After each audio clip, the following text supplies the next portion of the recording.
হয়েছে। এক্ষেত্রে ওলামায়ে কেরামের পক্ষে একটা আর্জি পেশ করতে চাই, সেটা হলো যদি আল্লাহ তাআলা আপনাকে কালিয়াকৈর পৌরসভার দায়িত্বে আল্লাহ তাআলা নিযুক্ত করেন আপনাকে, সেক্ষেত্রে আমাদের পৌরসভার বিভিন্ন অঞ্চলের মসজিদ এবং মাদ্রাসার ইমাম এবং মুয়াজ্জিন সাহেব এবং মাদ্রাসার ওস্তাদরা যে সমস্ত বৈষম্যের শিকার হয়ে আছে, অনেক ইমাম অনেক মাদ্রাসার ওস্তাদরা নীরব বৈষম্যের শিকার হয়ে জীবনযাপন করছে, যেগুলো কথা লাজুকতা এবং সাধারণ একটা আতঙ্কের বসে কারো কাছে প্রকাশ করতে পারে না। আপনার কাছে ব্যক্তিগত কারণে চলার জন্য 5,000 কেউ টাকা চাবে না, হয়তো আপনার কাছে চাবে হলো মসজিদের জন্য অথবা মাদ্রাসার জন্য।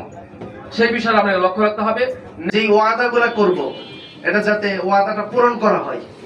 এজন্য আপনাদেরকে সব স্থান থেকে ডাকা হবে সবসময়। এজন্য বড় ভাই হিসাবে আমরা যেহেতু এখানে ছোট আলেম ওলামা, আপনার কাছে আবদার হচ্ছে যেখানে আমরা যেই ওয়াদা করব এটা যাতে আল্লাহ তাআলা আমাদেরকে নির্বাচিত করার পরে 100% না পারলেও যতটুকু সম্ভব নিজের সাধ্য থেকে সব সময় আলেম ওলামার পাশে আল্লাহ তাআলা থাকার তৌফিক দান করুন। আমিন।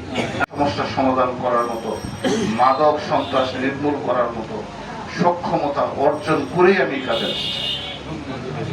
এই পৌরসভার মানুষের নিরাপত্তা নিশ্চিত করে একটা সুন্দর মাদক মুক্ত, সন্ত্রাস মুক্ত, চাঁদাবাজ মুক্ত, পরিচ্ছন্ন, একটা আলোকিত, শিক্ষিত একটা সমাজ ব্যবস্থা প্রতিষ্ঠা করব, এই চিন্তা করেই আমি এই দায়িত্ব যাওয়ার জন্য, আপনাদের সমর্থন পাওয়ার জন্য আমি মনোনিবেশ করেই এটার মধ্যে আসছি।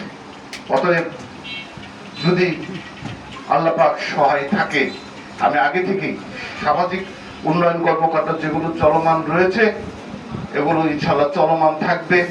মসজিদ মাদ্রাসা কেন্দ্রিক যত কিছু সহযোগিতা যেগুলো রয়েছে সেগুলো আমার পক্ষ থেকে চলমান থাকবে। আল্লাহ যদি সুযোগ দেয় এগুলো সবই আমার ব্যক্তিগত তরফ থেকে আমি করছি। আল্লাহ পাক যদি সুযোগ দেয় ইনশাআল্লাহ কোনো কিছু আপনাদের সম্মানী, আপনাদের সবকিছু কোনো কিছুর জন্য খুব একটা জুলুম ইনশাআল্লাহ আমার হবে না, আমার বেগ পাইতে হবে না।